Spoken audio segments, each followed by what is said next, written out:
All right, so my grandpa, Albert Gabriel Huff, lived downstairs of all of us when we grew up, and it was not his dad, but my mom's dad, and he was your typical Irish drunken son of a bitch. He sat in his chair and listened to he'd sit there with the racetrack going on and watching the Reds game, drinking cheap beer, smoking cigars. He didn't really have much to say. If you were lucky, when he stood up, he remembered to put his suspenders on so his pants wouldn't fall off. But but every year around March in Cincinnati, he would have his own float in the St. Patrick's Day parade. And as kids, we all went. We thought it was awesome. You know, we're in the parade. We're in Dad's Cutlass in his convertible and going down there and hanging out with Grandpa, driving around downtown. And I didn't find out till later why he really got his own float in that parade. He was an officer in an Irish heritage organization in Cincinnati called the Ancient Order of Hibernians. And in 1957, they all got together and decided that they were going to put as many Cincinnati Reds into the All-Star game as they could.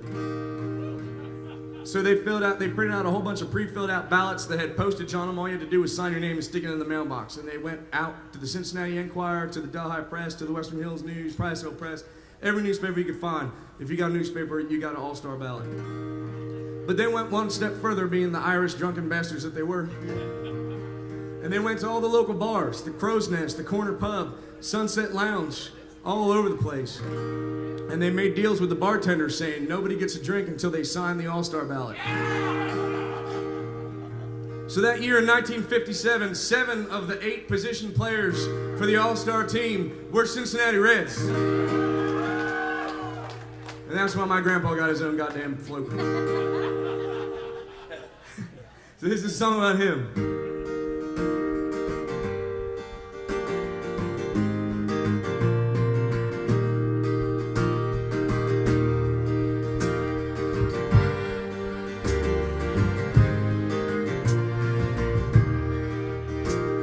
We never had much when I was a kid, but that never meant much to him.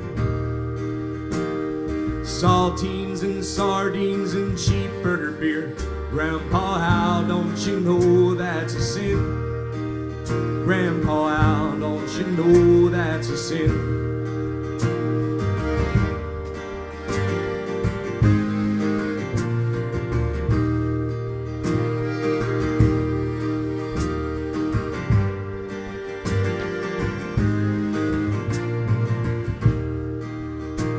Well, he lived downstairs in the house where I was born with his sweet, quiet wife, Rosemary.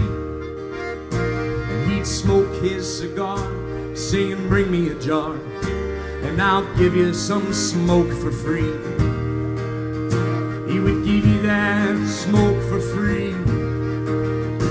He was Irish and ornery and meaner than hell, and he drank in his armchair all day.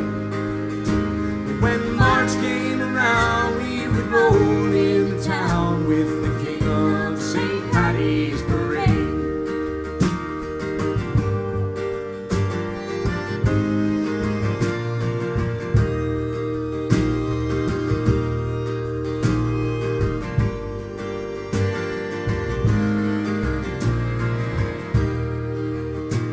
Well, he knew about baseball and boxing and war. At least his bookies all said that he did. And he'd sit in that chair with his radio up, yelling loud for the Cincinnati kid. Yelling loud, hey horse, move your ass!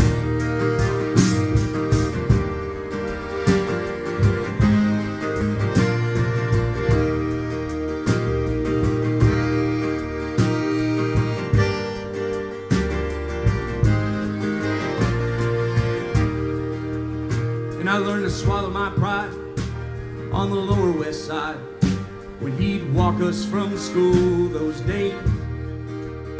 But oh Lord, it's so hard to stay humble when everybody's shouting his name. Jim Tarbell was shouting his name.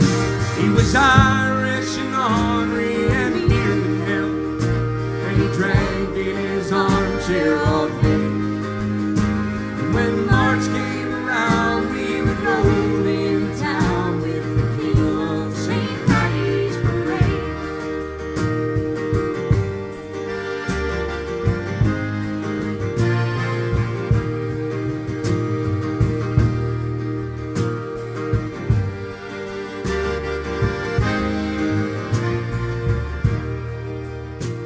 guess it all caught up with him, all the smoke and the booze.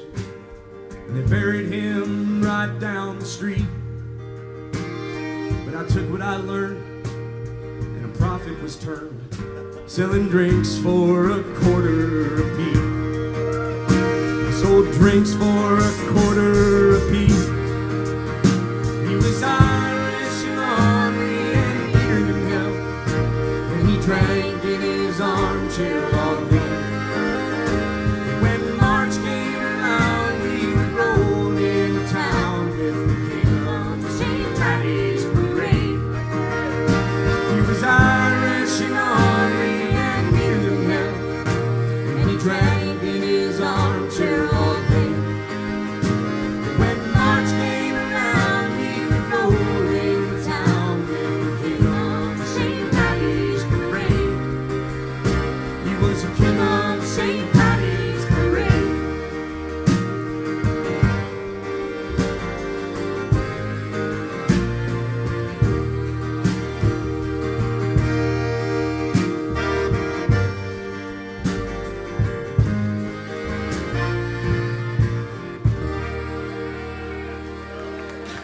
Thank you so much.